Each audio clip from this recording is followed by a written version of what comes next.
টিনের বিল্ডিং থাকায় আমাদের খেলাধুলায় অনেক অসুবিধা হয়। এখন মাঠের মধ্যে একটি নতুন বিল্ডিং হলে আমাদের খেলার মাঠটি পুরোই নষ্ট হয়ে যাবে।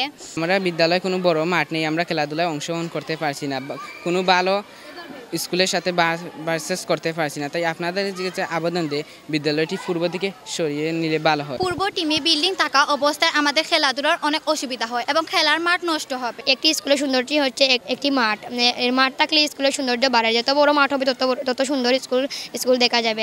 মাতারকাপান সরকারি প্রাথমিক বিদ্যালয়ের একটা প্রস্তাবিত একটা নতুন ভবন হয়। এই ভবনটা মাঠের মধ্যখানে থাকায় এই স্কুলে প্রায় 700-800 স্টুডেন্ট, ওদের খেলাধুলার অনেক অসুবিধা হবে।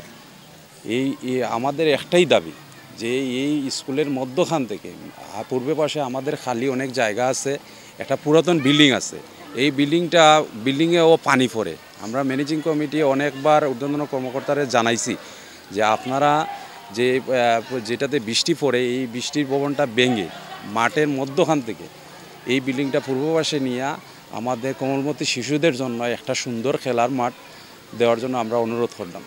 এখন যেহেতু বিল্ডিংটা সরানো হয়েছে, এখন নতুন ভবনটা যাতে পূর্ব পাশে নিয়ে ডিসি মহোদয়ের সাথে একটা স্মারক দিছি। বিল্ডিং পাইছে, এটা খুশির বিষয়। বিল্ডিং পূর্ব পাশে নেওয়ার উদ্দেশ্য হইল বাচ্চারা খেলাধুলা করতে পারবো সুন্দর করে।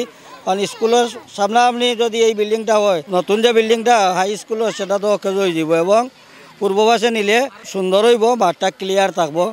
মাঝে একটা স্কুল হয়ে গেলে তোমার পরিবেশটা নষ্ট হয়ে যায়। তোমার এক গালা মুখা যদি হয়ে যাতে মাঠের বাচ্চা কাচ্চা খেলার জন্য তোমার সুন্দরতা খেলতে পারে, তোমার চলতে পারবো।